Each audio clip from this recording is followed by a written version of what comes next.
There's just this curiosity, which is what to me makes the reef so special, is that it triggers a curiosity and a connection to nature that can't be measured by science. So we have Fiona Merida with us today. She's the Acting Director of our Education and Engagement section. She's also a marine biologist and someone who's completely passionate about the reef itself and has had an amazing career, I don't know how you manage it, of actually being out there on the reef and working with the reef and just experiencing everything that's so wonderful. So huge thank you for joining us today for this and to actually answer these questions that everyone seems to ask. So Fiona, we always talk about, we want people to see the reef, to love the reef and to protect the reef. So I think start off with, what is it that you love about the reef? Why did you fall in love with the reef? Well, it's a long story that's spanned a long time, because I think every time I go to the Great Barrier Reef, I fall in love with a different aspect of the Great Barrier Reef. So it's been an ongoing journey of love, really, as corny as that might sound. The see the reef, love the reef, protect the reef is really what my story is all about, because it was through seeing the reef for the first time at a very young age that led me to fall in love with the reef, find out more about it, which then led me to committing my life to trying to protect the reef. So whilst I've been fortunate, I've sort of always lived by that motto anyway, and that's what's really drawn me into the role that I do, the work that I do. So when you mentioned diving in and biodiversity, that's two of my favourite words that exist. So it's nice to be here to talk about it. So now you're not from a Great Barrier Reef community originally. So what was that first experience that you actually had with the reef like? Yeah, so my story is, I think, somewhat common for people that you meet that end up being marine biologists, or the lucky ones that are marine biologists that might work in the Great Barrier Reef space. But I grew up in Victoria, and I grew up in the suburbs of Victoria, and in a regular sized block with regular sized animals and plants around. My parents didn't like us having pets, so we weren't allowed to have any pets. So my animals and nature was outside, or was going and exploring with my father. So we used to spend a lot of time in the car, driving up the coast, finding new areas in Australia to experience. And I remember vividly Fraser Island as a location that stood out to me, and it still does in my memory from a very young age. There was something significant about that place, or different to anything else that I'd seen in my daily life before that. The Great Barrier Reef was the same. Even though I had spent a lot of time in rock pools in Victoria and in the beach, around the beaches there, and exploring that intertidal area, when I was about 5 or 6 years old, my father and my family went to the reef and off Airlie Beach, and my father and co ended up walking across the top of the reef, which is what you did then, and then put a mask on my face, and I actually looked down the wall of the reef. So on a very low tide, I actually saw one of those drop-offs.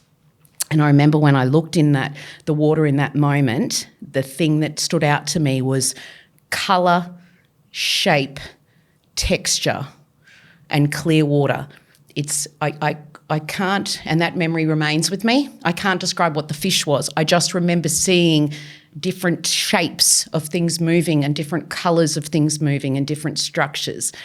And ultimately that's biodiversity that was right in front of my face. But that moment was, whatever you do that means you can do this all the time and look at this is what I need to do. So it's a story I think we hear quite a bit from people who do work at the authority, and that's that life-defining moment of when they first experienced the Great Barrier Reef. And as you've sort of mentioned, it was the biodiversity that grabbed you right from that word go.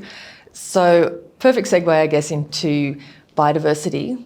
The number one question that pops up when you go looking at questions around biodiversity, of course, is, what is biodiversity? Like, what actually is it? What are we talking about? Biodiversity is the diversity, which means many, of a particular thing. It is the diversity of life on the planet. So it is the diversity of species, how many species you get, it's diversity of ecosystems, and then it's diversity of genetics within those species, within those ecosystems. So is it sort of, this is very much a layman's approach, but it's that you take the big picture and then you break down and you get further down and further down into that? Yes, I guess that's how you could describe it that way. I always find it's easier to potentially talk about diversity. You know, if we talk about fish, for example, and if we were to look at an ecosystem that was diverse in fish, that might have fish, but it has 1,000 different species of fish. Within those species of fish, each one of those species is slightly different from the other one. And it might be that they're a totally different size. One's huge, one's tiny. It might be that they're a totally different form, structure. They look slightly different, or they look dramatically different, but they have the key components to them. So that's where within a species you're starting to get some more of that diversity. But if you look at a place like the Great Barrier Reef, which is a great example, you're actually looking at many types of life and then many species within each of those types of life. So you're looking at the most diverse place on the planet from a type of life that you're going to see. Now, we'll jump into biodiversity on the reef in just a sec. But Yes, when we talk about biodiversity, what it means, I think another question that does pop up a lot is, why is it important? Like, why do we need all of those differences within an ecosystem? So what biodiversity is proven to provide is once a system becomes diverse or has more diversity to it, it's proven that it's more resilient to change. So something might come in and impact on a particular species, a particular family group, a type of animal. If you have diversity, it's not going to impact through, you've got some sort of room in the bank. You've got some things in the bank there where you can say, okay, so this ecosystem is relying on all of these different species and how they're all interacting with each other to remain healthy. If one of those species is removed from there, or one type with that, you can rest on the other diversity that you have to keep that ecosystem potentially going. So what it does, by having diversity, you're building in resilience into the system. It's the same as, I guess, if you look at it in major shocks like an ice age, for example, or an extinction event that may have occurred. What has kept life going on the planet is that there was diversity. It wasn't just one type of animal that was then, wiped out from that. What happens is it creates diversity is all about finding a niche. And if you find a niche, that's when diversity really starts to explode. That way, if that niche is impacted, you've still got other types of life within it. The whole ecosystem is made up of that biodiversity.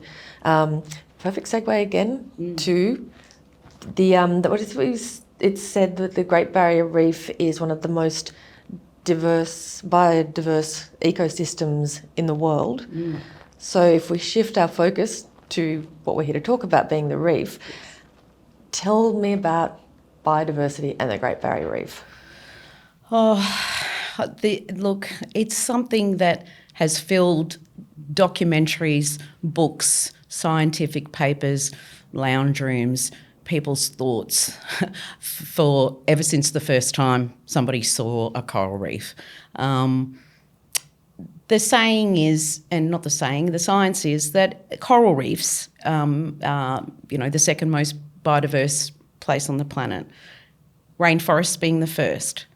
But linking back to what I talked about, the Great Barrier Reef is not only biodiverse, but it has more types of life. So our thousands of species and hundreds of species to tens of species to then a few critical species that and families and groups that are within, the higher end of the trophic makeup.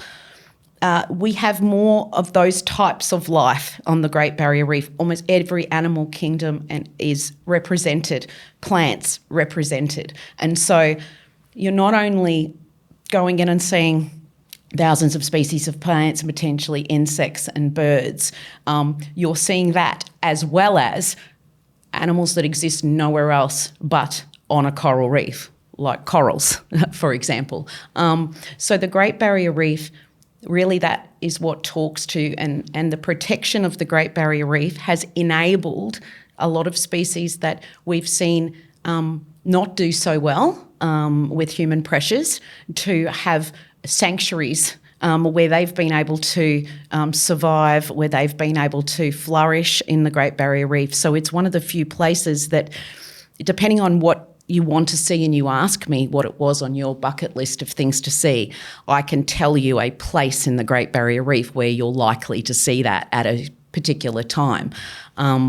So there really is nothing like it, and that's why when somebody sees it for the first time, it really is this colour and movement explosion where you actually can watch somebody's brain ticking, even though they're on holidays and they're going, wow, that's the prettiest thing I've ever seen. Their brain is then going, what is that? Why is it like that? What's that shape? Is that alive?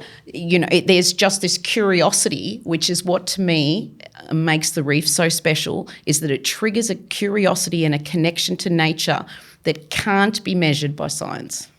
Now, I really want to get back to having a chat about the zoning that you've talked about and those actions, but I think if you could just take us back one step to, you talked about threats to the reef.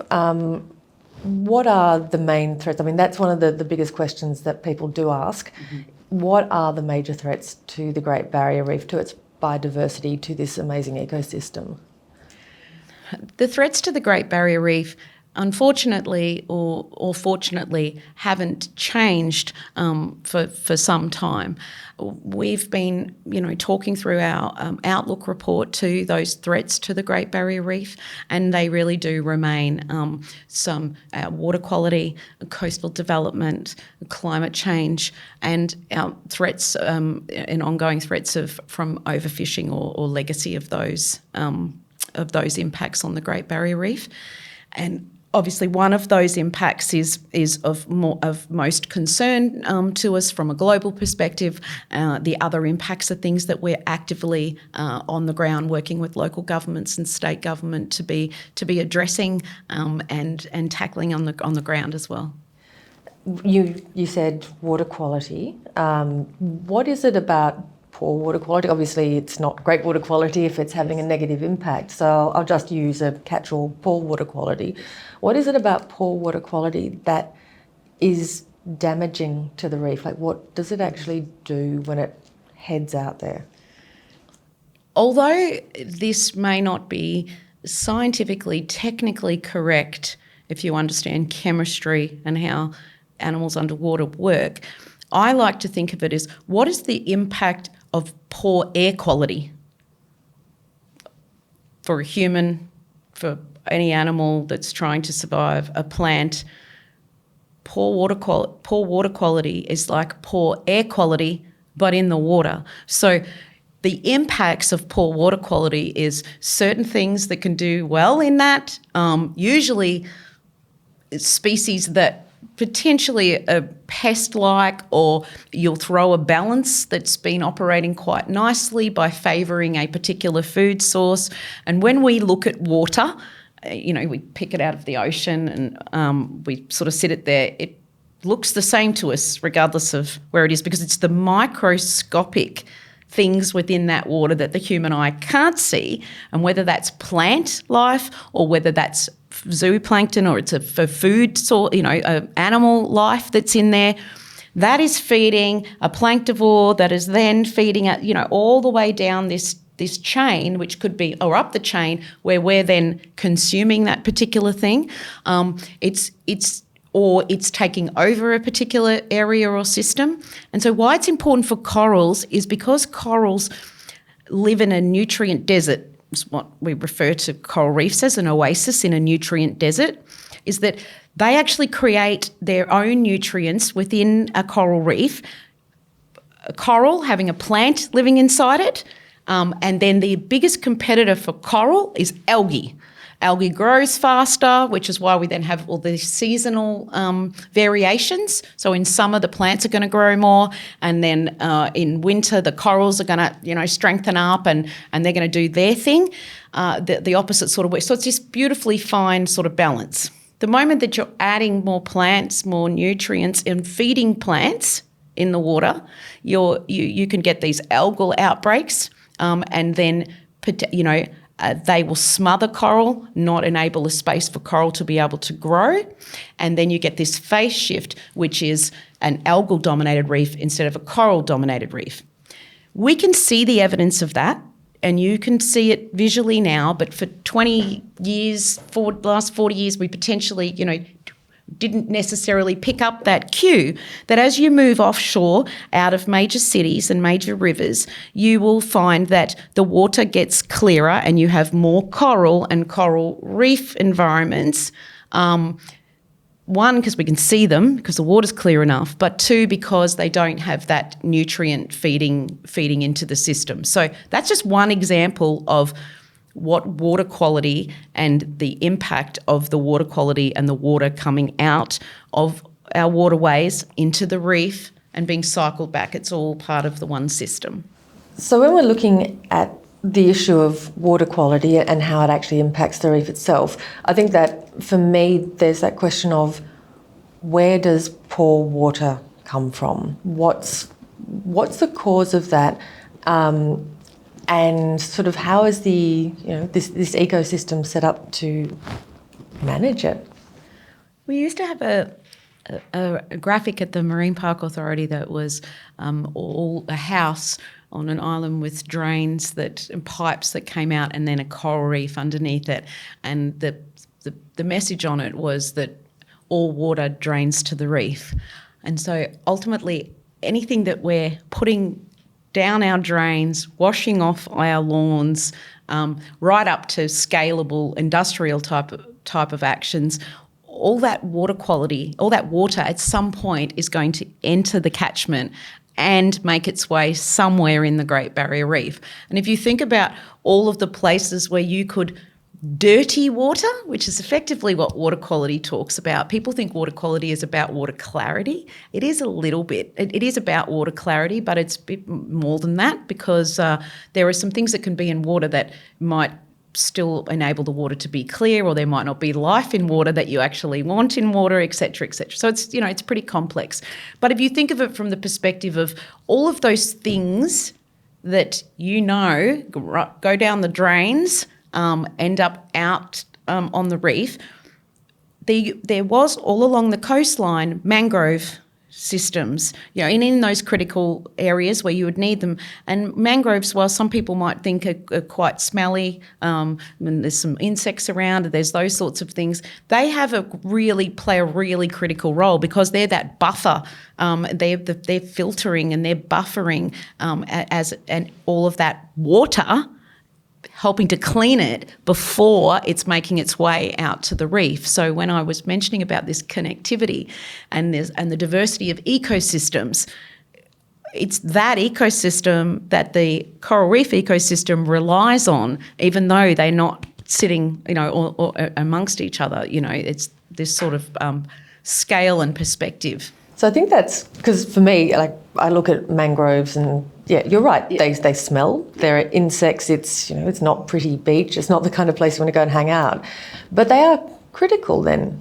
Absolutely, and I think that's one of the lessons and one of the things that we've learned as well, is that we like to live on beaches and coastlines. We're drawn to the water. We're drawn to oceans. We're obviously drawn to fresh water and freshwater sources for our survival. But humans have also gone to the coast, and there is something in that, in being in seeing ocean. And we're now learning that we just maybe need to do that a little bit further back than where we were doing it from initially, and try to start to restore more of these mangrove systems. Now that we understand, there's an enormous. We could talk about mangroves for a whole other session, really, and the importance of mangroves as a food source, as a nursery, as this buffer. because they're the underdog, of the coral reef system itself. But they play that vital role, and then we get into sort of, some other things, as I mentioned, industrial scale, food sources and industrial scale development, ports access. All of these sorts of things are, interfere with the water, interfere with the benthic environment, and can, impact on water quality, which is why they are managed as intensely as they are in the Great Barrier Reef space. So the thing I'm getting through everything that you're saying is that level of interconnectedness. It seems that nothing can happen without impacting something else on the reef, and that's when we're looking at biodiversity, what it's all about. Absolutely, and that's the part that becomes so tricky about talking about the Great Barrier Reef, or providing a soundbite for the Great Barrier Reef, or a quick response to a question, because it's never a quick response to the question, because they're so complex. And this is what's kept me so passionate and motivated, is that it's this endless curiosity. As soon as you answer one question, it leads to another, and the same is happening. And that's what's so wonderful about science, is that's the art of science. Is we know this question, now why and what and how, and to think that you can be 100 kilometres off the coastline, 50 kilometres off, never have gone to the Great Barrier Reef, live in a town in the western parts, and be influencing the Great Barrier Reef with your actions is very difficult to. For me, it's like somebody saying to me that I'm impacting on something that's happening, out west in Charters Towers, it's a very difficult thing to comprehend. But that's the complexity of water, right? Always finding its way to the ocean. So it's no matter what we do, we are impacting. We are, and we. That would be natural, and you would think, as another animal on the planet, we also have a right to resources and food, and like every other animal on the planet has, and we've just evolved to be very successful at what we do. It's natural to do that. It's when we need to look at where that's occurring, and did we get it right? Is it in the best place? Could we potentially move some of this, shift some of the impact to somewhere else with knowledge that we have?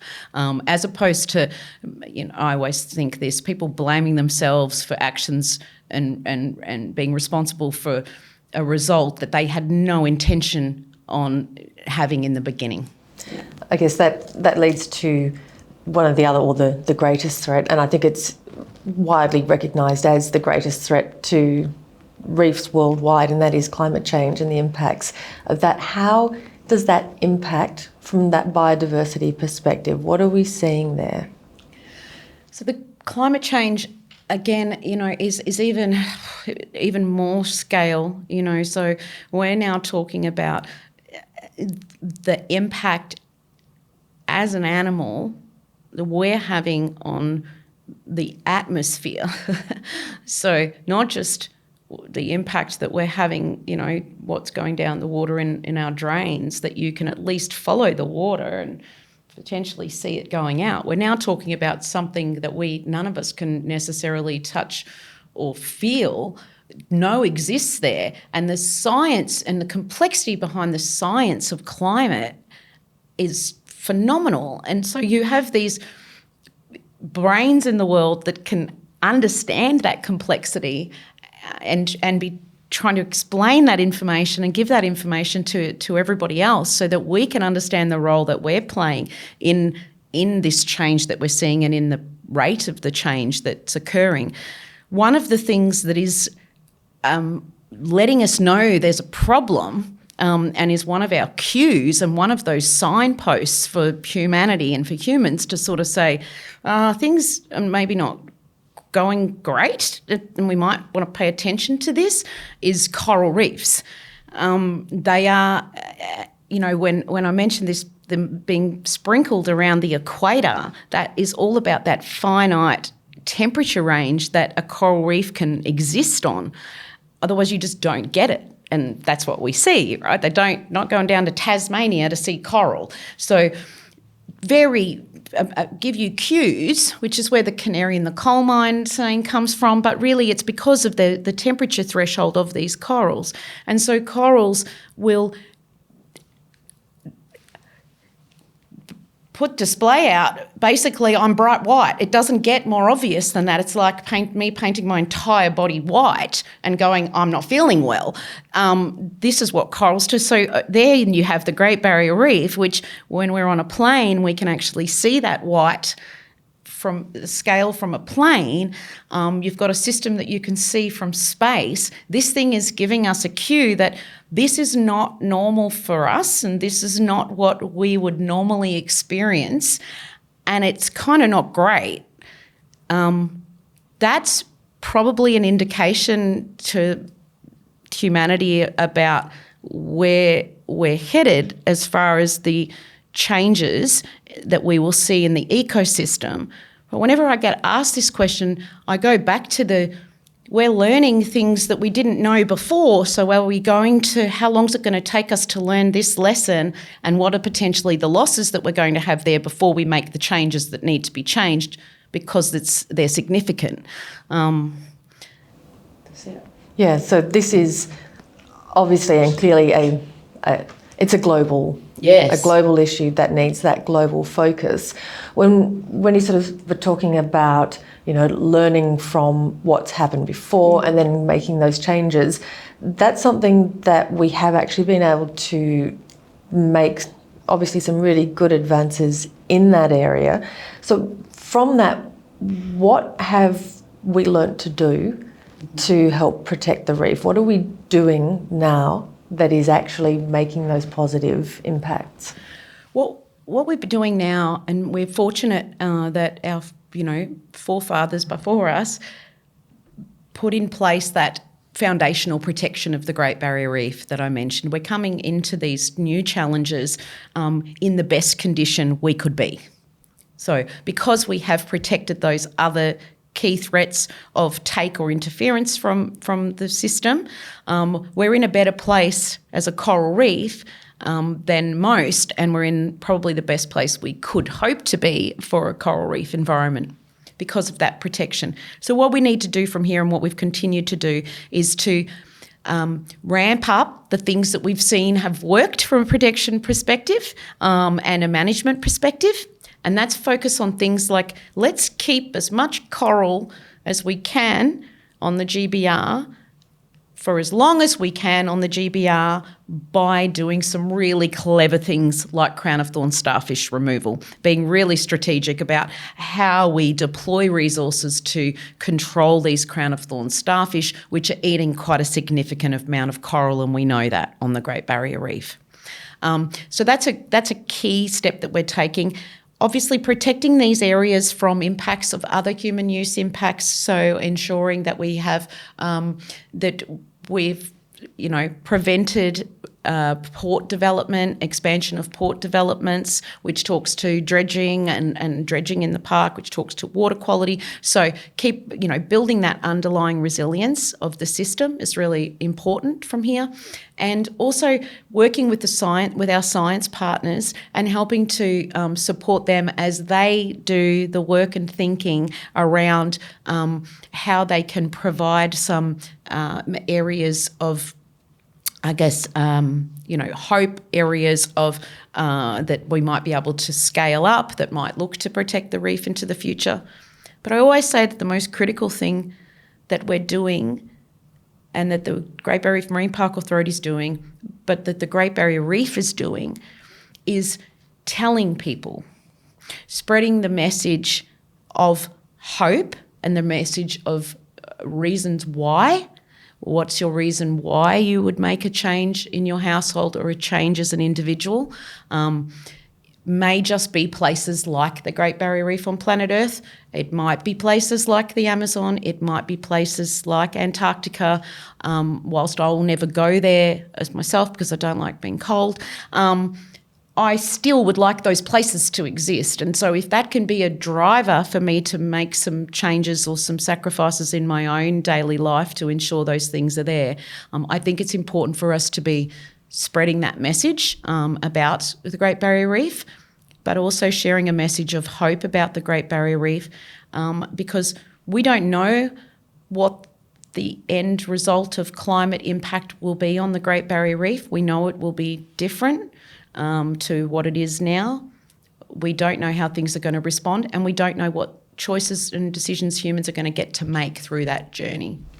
So you're talking about actions that we can make in our everyday life in our own homes that will help the reef. And earlier you were talking about the actions of like the Crown of Thorns Starfish Control Program. The other one you mentioned that seems to have had a huge impact is our zoning planning. Yes.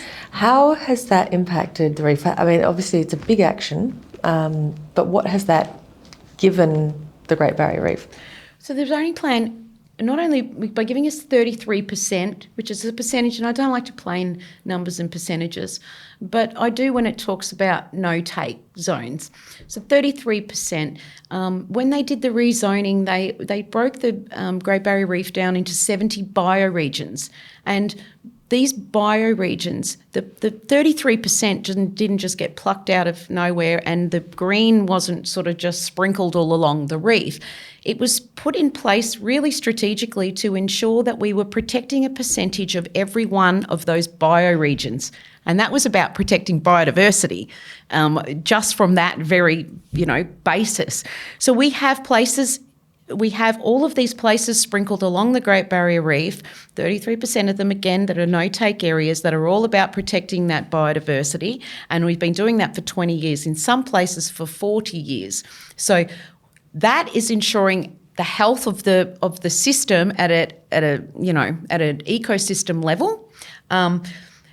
It also has demonstrated that in those particular green zones we have more fish, bigger fish, less crown of thorns starfish, less coral disease. So our corals are in better condition within those green zones than the corals outside of those green zones. That's significant on anyone's terms or measures, as far as protection goes, particularly marine protection of marine ecosystems and areas. So that will give us something in our bank from a resilience perspective.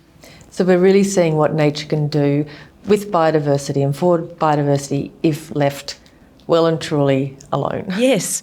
And we don't even know why. Like we know there's more coral. We know the fish are bigger, and that kind of makes sense. Why is there less coral disease? Why is there less crown of thorns starfish? Science is figuring that out. So we don't know, but we've had a positive impact just from stopping that take. I'm not suggesting, that needs to occur everywhere across the entire reef, but this is this idea of spillover and this idea of really strategic planning. Zoning involves a lot of work, and what the marine park zoning demonstrated is that all types of users in the marine park in that moment in time, whilst it might not have been favourable for some people, everybody galvanised around the fact that they cared about the Great Barrier Reef, that they derived a benefit from it, a pleasure from it, something from it, and they all wanted a say in what that was going to look like. And I suppose that if we flip to climate change now, that's what we need now with a global community galvanising around something tangible that they will see the positive impacts of actions that are taken. And the Great Barrier Reef, obviously, as you said, it's that, I don't want to use the canary in the coal mine because of the negative around that, but it is really, it's that snapshot into how we're going environmentally, I guess. So look, Fiona, thank you so much for being here and talking to us today about all things biodiversity on the reef. Before I let you go, because I know you're really busy, but what would be your takeaway message that you would like people to really take with them and think about when it comes to biodiversity and this amazing iconic wonder that is the Great Barrier Reef? I would like people to take away from this that I guess the people that are probably watching this or listening to this may already love the Great Barrier Reef, may already be concerned about the Great Barrier Reef. I would really like people that have never thought about the Great Barrier Reef, considered the Great Barrier Reef, had the capacity to, because I feel quite privileged that my job involves me doing that. There are a lot of things I don't think about. I'd just like them to give it a thought once. I'd just like them to ask a question about it. Put the Great Barrier Reef in someone you love's life just for a day. Just give them a second to have a think about it. That to me is the only thing that I think I can advise people to do as a choice, is to put it in their lives, because they have ownership over it as well. They are impacting on it, and they can derive the joy from it that we have, people before us have, and hopefully people after us will. Oh, thank you. And thanks so much for being here for our Reef in Focus. Thanks for having me. And I'm sure we'll be talking to you again probably very soon. Thanks, Elle. Fiona. Thank you.